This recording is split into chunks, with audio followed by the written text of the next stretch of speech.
এত অপরিষ্কার বাগান এত তাড়াতাড়ি কিভাবে পরিষ্কার করা হয়ে গেল? আমি তো এখন বসে সেটাই ভাবছি। সকালে ঘুম থেকে উঠে দেখি আব্বু পুরাটা বাগান একাই পরিষ্কার করে ফেলেছে। বেশ কিছুদিন ধরে একই ধারে বৃষ্টি হওয়ার কারণে বাগানটা একেবারেই অপরিষ্কার হয়ে গিয়েছিল। বাগানটা পরিষ্কার করার পর এখন তো বেশ সুন্দরই লাগছে।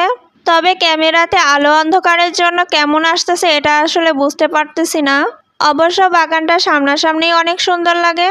এই তো এইদিকে কাঠগোলাপ, বেলি এগুলো তো খুবই নোংরা হয়ে পড়েছিল।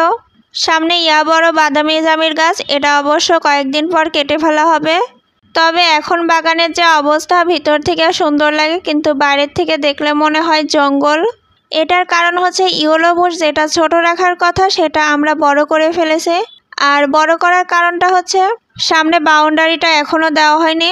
তো তারপর বলেন আমার বাগানটা কেমন লেগেছে। তো আজকের ভিডিও এই পর্যন্তই। ভালো থাকবেন। আল্লাহ হাফেজ।